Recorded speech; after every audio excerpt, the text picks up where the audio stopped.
Hegde mega fertility camp మా యొక్క అన్ని బ్రాంచీల్లో అపాయింట్మెంట్స్ కొరకు సంప్రదించండి 8880747474. లేకపోతే ఏంటి సార్, నాలాంటి గ్లామరస్ అబ్బాయికి 10 మంది గర్ల్ ఫ్రెండ్స్ ఉండటం చాలా సహజం. మీరంటున్నట్టు ఆ అమ్మాయిని నేను అనుభవిస్తే ఆ అమ్మాయి కూడా నా వల్ల అనుభూతిని పొందింది. ఇది తప్పు అని మీరనుకుంటే ఆడవాళ్ళందరినీ పువ్వుల్లో పెట్టి పూజించుకోండి. కానీ నేను చేసేది ఇంతే. అమ్మాయి రాణి, రాణి,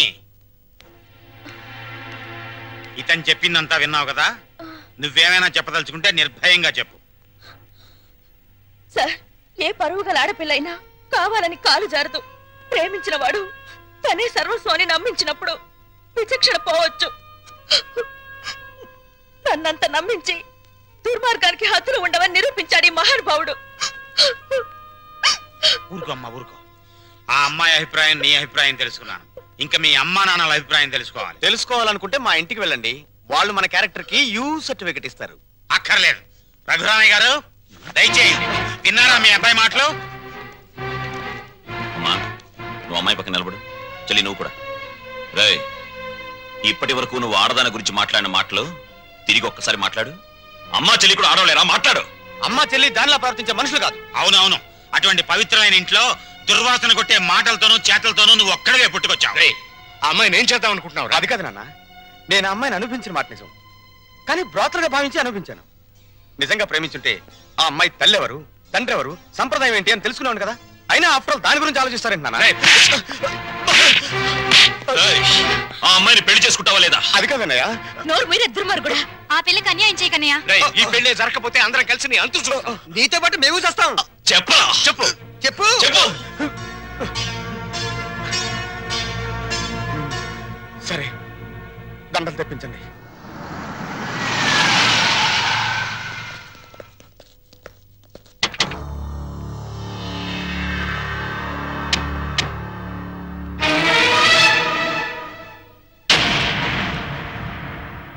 బాబా, బాబా, బాగున్నావా? ఇంకా బాగోలే. ఆ పిల్లరా నీ కొత్త కోళ్ళం? ఆ పిల్ల ఎవరు కనుక్కో చూద్దాం. నీ వేలు విడవని మేనకోళ్ళం అంటే నీ సొంత చెల్లెలు సవితికి కూతురు. ఈ నా కీపే నీ కొత్త కోడలకి జన్మభూమి. నీకు గుర్తుందా? అప్పుడప్పుడప్పుడప్పుడు నా ముఖం మీద నా కొడుకు చేత తుపుక్కు నువ్వే ఇచ్చావు. ఇప్పుడు నీకు గుర్తొచ్చి ఉంటుందిలే. ఆ ఉమ్ము అప్పుడే తుడుచుకుంటే పోయింది. కానీ ఇప్పుడు నీ మొహం మీద పడబోయి ఉమ్ము లైఫ్ బాయ్ సబ్బుతో తోముకున్నా లైఫ్ లాంగ్ సరిగిపోకుండా పర్మనెంట్ గా ఫిక్స్ అయిపోద్ది. అరవబకరా నా కొడక. పైకి లేకుండానే మీ ఫ్యామిలీ అఫేర్ అంతా ఊరంతా తెలిసిపోద్ది. చూడు, ఇయాల నుంచి నా కూతురు జెండా మీ ఇంటి మీద ఎగురుతా ఉంటుందన్నమాట. ఎప్పుడు ఎగరటం మానేస్తాం అప్పుడు జెండా ఎత్తేస్తాం. ఈ గవర్నమెంట్ కూలిపోద్ది. బావా, గడ్డిని తగలబెడటానికి పెద్ద దివిటి అక్కర్లా, చిన్న అగ్గిపుల్ల చాలు. ఆ అగ్గిపుల్లే నీ కోడలు నా కూతురు అన్నమాట. ఈ రోజు నుంచి ది ఎండ్. కార్డు పడేంత వరకు నా డైరెక్షన్ లో ఇవ్వబోయే కొత్త ట్విస్ట్ అన్నమాట. వచ్చిన పని అయిపోయింది, ఇంకొస్తా అన్నట్టు డాక్టర్. నా సన్ ఇన్ లాని లాక్రమే ఆశీర్వాదం తీసుకుని కానీ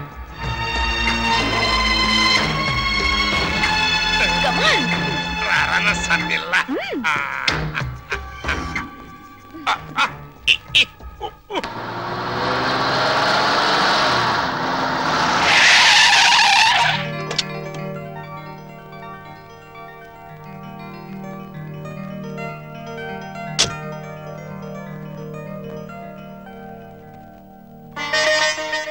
మరి నా ఆడపడుచు లాంఛనమో?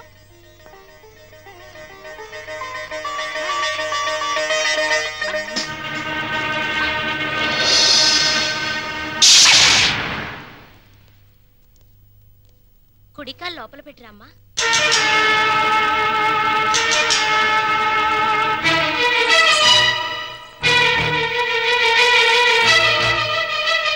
కాదు, కుడికాలు. కీప్ లెఫ్ట్ అన్నారు పోలీసోళ్ళు.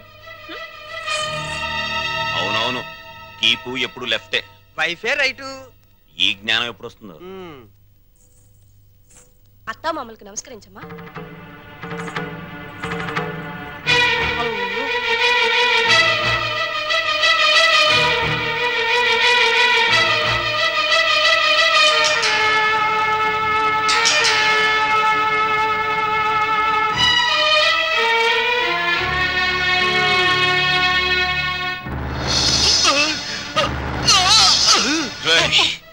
నీకు ఇంట్లో ఎవరు అన్యాయం చేశారని మా అందరికి ఇంత ద్రోహం చేశావురా?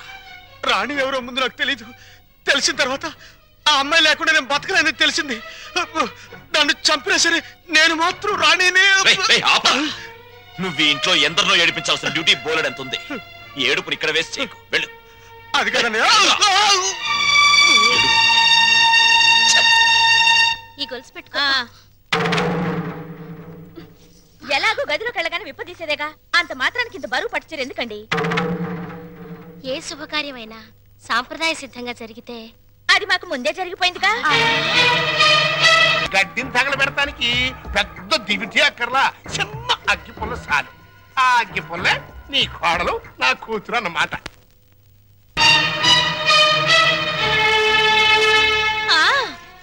మా అత్తయ్యకి మావయ్యకి అందరికీ తెలుసు. ఆ వీక్ పాయింట్ లీక్ అయ్యాకే నన్ను ఆయనకి తగిలించారు. ఫోన్లేండి, పెళ్లికి ముందు ఏం జరిగినా పెళ్ళయ్యాక ఈ తంతు తప్పదంటే మీకోసం కాసేపు కప్పుకుంటాను.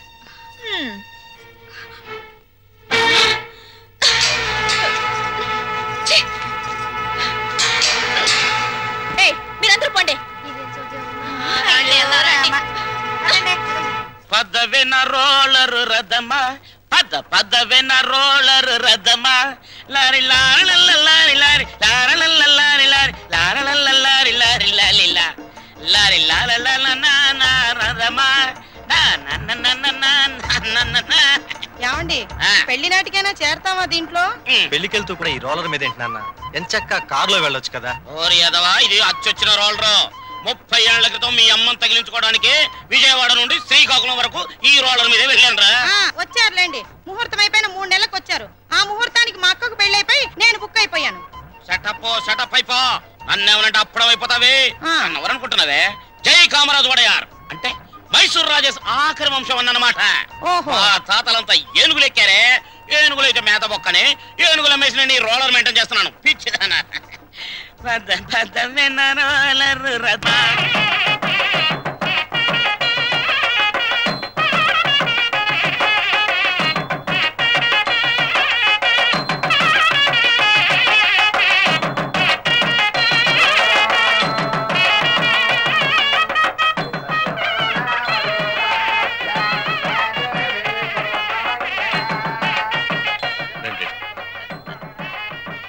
ఇలా కూర్చోండి.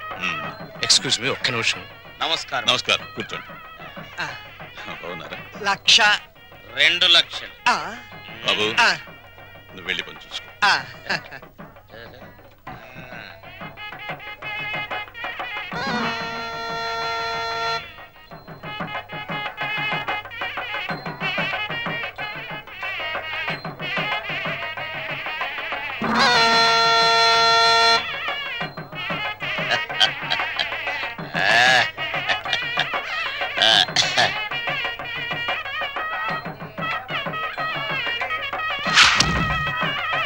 తీసుకోండి.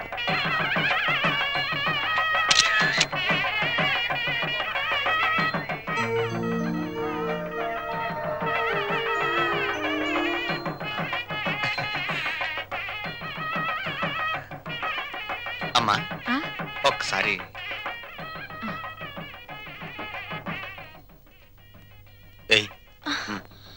అరే లేమ్మా, ఏమిట్రా ఇది?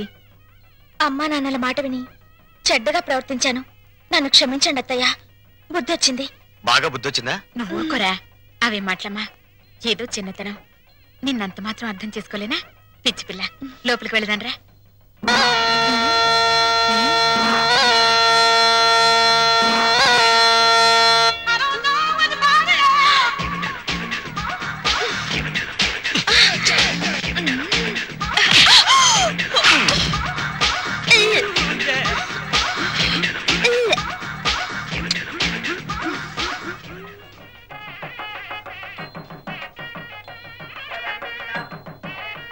అత్తయ్య, ఏమైందమ్మా?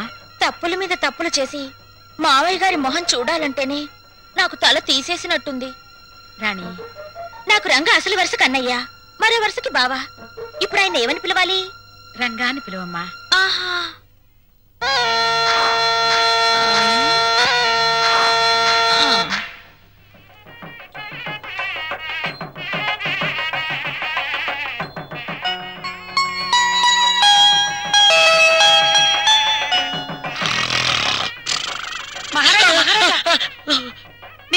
రైలుకి వెళ్ళారా? ఒకే ఒక్కసారి ఒకే ఒక్క రోజు వెళ్ళాను. అది నా రోలర్ కింద పంది పిల్ల పడితే. అక్కడ కోడికల కొండలరావుని చూసారా? ఆయన ఎవరు? నా మొగుడు. ఈ చాలు గాని ఇంకా చూసుకోండి. ఏంటది? పెళ్ళి.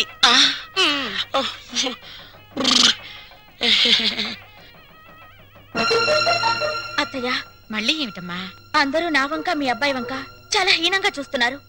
పరువు గల ఈ కుటుంబ గౌరవం నిలబెట్టడం కోసం మేమిద్దరం ఎటైనా వెళ్ళిపోయి బ్రతకాలనుకుంటున్నాం. అయ్యో, ఇంత చిన్న విషయానికని ఎక్కడికో పోవడం ఎందుకమ్మా? మీ మామయ్య గారితో చెప్పి డబ్బుకి ఏర్పాటు చేస్తాను. ఏదో వ్యాపారం చేసుకోండి. ఉమ్మడాస్తితో వ్యాపారం చేసి రేపు పొద్దున దివాలా తీస్తే ఆ భారం మొత్తం కుటుంబం మీద పడుతుంది. అందుకని ఇద్దరి కొడుకులకి చెందవలసిన ఆస్తి ఎవరిది వారికి పనిచేస్తే మీకే బాధరబందీ ఉండదు. దీన్ని తగల పెడతానికి పెద్ద దివిటి అక్కర్లా, చిన్న అగ్గి పుల్ల చాలు. ఆ అగ్గి పుల్లే నీ కోడలు నా కూతురు అన్నమాట. కాదత్తయ్యా.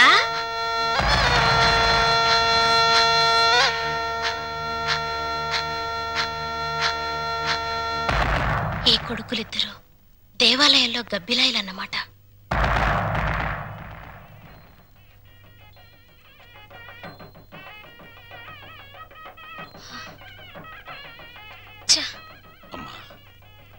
ఈ ఇంట్లో అన్ని అన్యాయాలు జరుగుతున్నాయి నాన్న. ఏమైందమ్మా? మా మరిది ఆస్తిలో వాటా కోసం ఏవేవో ఎత్తులు వేస్తున్నాడు. ఈయన వరుస కూడా పంపకం మీదనే ఉంది. అంతేనమ్మా, తల్లిదండ్రులు చూసేది పిల్లల పెంపకం, పిల్లలు చూసేది ఆస్తుల పంపకం. మా మరిది చాప కింద నీరైతే ఈయన జేబులో తేల్లా కనిపిస్తున్నారు.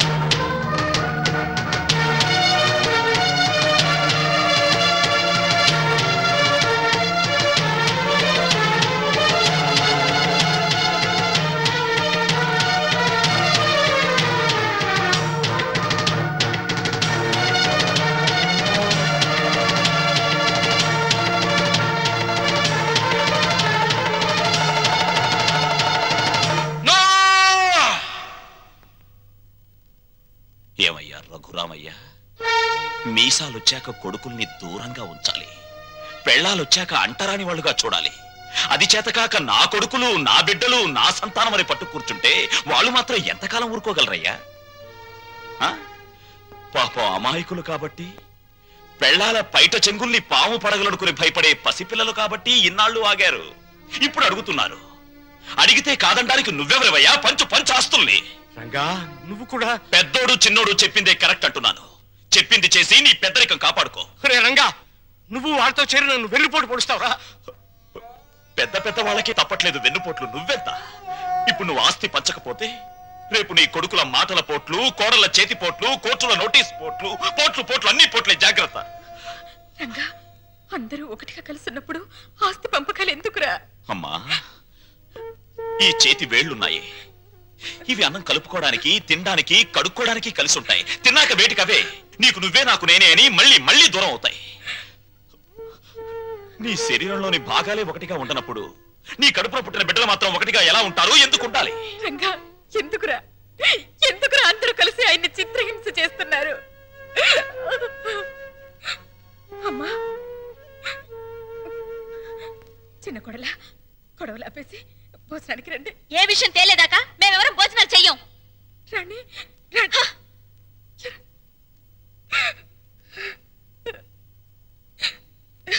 ఏమండి, ఎందుకండి ఈ పట్టుదలలు? వాళ్ళు చెప్పినట్టు చెయ్యండి, హస్తి పని చెయ్యండి. పెళ్ళా మాటలు వినడానికి నేను నీ కొడుకులా చావటాను. కానీ ఏమండి, వాళ్ళ మాట వినండి. మనకు పెళ్ళయ్యాక నేను అడిగి మొదటి కోరిక, చివరి కోరిక ఇదేనండి.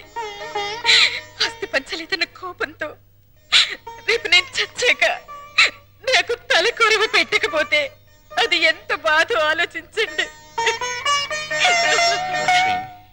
వాళ్ళు మనిషిని, నువ్వు మనసుని చంపుతున్నారు. నాకు ఈ దరిద్రం వద్దు, వద్దు. అందరూ వినండి, నేను నా ఆస్తిని నా కొడుకులకి పంచుతున్నాను. నిజానికి నా ఆస్తిని 3 భాగాలు చేయాలి. 2 భాగాలు నా కొడుకులకి, 1 భాగం నాకు, నా భార్యకి. పేపర్లు తెచ్చుకోండి, ఈ ఆస్తి మొత్తం పంచేస్తాను. కానీ ఒక్క విషయం, నా భాగం కూడా నా కొడుకులిద్దరికి దానం చేస్తున్నాను. ఎందుకో తెలుసా? వాళ్ళు ఆస్తి లేకపోతే బతకలేని చవటాలు గనక. నాన్న మీ భాగం పంచడానికి వీల్లేదు. అది నా ఇష్టం రా. ఆ ఆవేశంలో తొందరపడుతున్నావు. బతికున్నంత కాలం బిడ్డలపై ఆధారపడి ఉండాలి. కాకి కెంగిలి విసురుతారు, కుక్క కన్నం పెడతారు గాని ఆస్తి లేని తల్లిదండ్రులకు ఖాళీ కచ్చ కూడా వాసం చూపించరు. ఇప్పుడు నీతులు చెప్తున్నావా? ఇందాక నాకు, ఇప్పుడు నా కొడుకులకి వెన్నుపోటు పొడుస్తున్నావా? రే, పంపకాలు పూర్తయ్యేదాకా నువ్వు లోపలికి వస్తే నన్ను చంపుకు తినంత ఒట్టు. పో బయటికి పోరా. పోతాను నాన్న, పోతాను. కానీ నేనేం చెప్పాను, ఎందుకు చెప్పానో కాస్త ఆలోచించుకో.